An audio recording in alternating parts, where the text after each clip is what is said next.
आज की डिक्टेशन 80 शब्द प्रति मिनट स्टार्ट होगी 5 सेकंड में। स्टार्ट। कृषि उपज व्यापार एवं वाणिज्य अधिनियम के तहत किसान एपीएमसी अर्थात कृषि उत्पाद विपणन समिति के बाहर भी अपने उत्पाद बेच सकते थे। इस अधिनियम के तहत यह प्रावधान किया गया था कि देश में एक ऐसा इकोसिस्टम बनाया जाएगा जहां किसानों और व्यापारियों को मंडी के बाहर फसल बेचने की आज़ादी होगी। प्रावधान के तहत राज्य के अंदर और 2 राज्यों के बीच व्यापार को बढ़ावा देने की बात कही गई थी। साथ ही मार्केटिंग और ट्रांसपोर्टेशन पर खर्च को कम करने का भी जिक्र किया गया था। नए कानून के मुताबिक किसानों या उनके खरीदारों को मंडियों को कोई फीस भी नहीं देनी होती।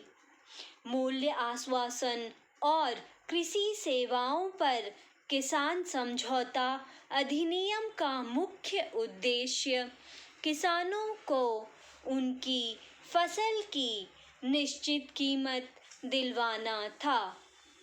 इसके तहत कोई भी किसान फसल उगाने से पहले ही किसी व्यापारी से समझौता कर सकता था। इस समझौते में फसल की कीमत, फसल की गुणवत्ता, मात्रा और खाद आदि का इस्तेमाल जैसी बातें शामिल होनी थी। इस अधिनियम के मुताबिक किसान को फसल की डिलीवरी के समय ही 2/3 राशि का भुगतान किया जाता तथा शेष राशि का भुगतान 30 दिन के अंदर करना होता।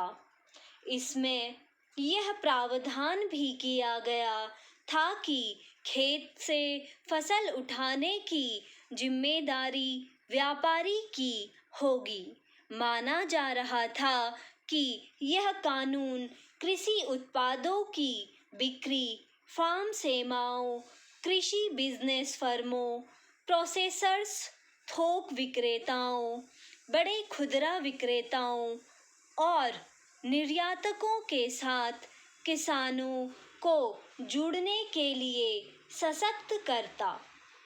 तृतीय कानून अर्थात आवश्यक वस्तु अधिनियम में अनाज, दलहन, तिलहन, खाद्य तेल, प्याज, आलू को आवश्यक वस्तुओं की सूची से हटाने का प्रावधान किया गया था। ऐसा माना जा रहा था कि इस अधिनियम के प्रावधानों से किसानों को सही मूल्य मिल सकेगा, क्योंकि बाजार में स्पर्धा बढ़ेगी। हालांकि यह अधिनियम 1955 के कानून का संशोधित रूप था। इस अधिनियम का मुख्य उद्देश्य आवश्यक वस्तुओं की जमाखोरी रोकने के लिए उनके उत्पादन, सप्लाई और कीमतों को नियंत्रित रखना था। महत्वपूर्ण बात यह है कि समय-समय पर आवश्यक वस्तुओं की सूची में कई जरूरी वस्तुओं को जोड़ा गया था। उदाहरण के लिए कोरोना काल में मास्क और सैनिटाइजर को आवश्यक वस्तुओं में रखा गया। उक्त तीनों कृषि कानूनों के पारित होने के बाद इसके विरोध में किसानों द्वारा व्यापक स्तर पर आंदोलन प्रारंभ हुआ। रेल रोको से शुरू हुई किसान आंदोलन को अन्य राज्यों से भरपूर सहयोग मिला। 2 महीने के विरोध के बाद पंजाब तथा हरियाणा के किसानों ने दिल्ली चलो नामक आंदोलन शुरू किया। स्टॉप।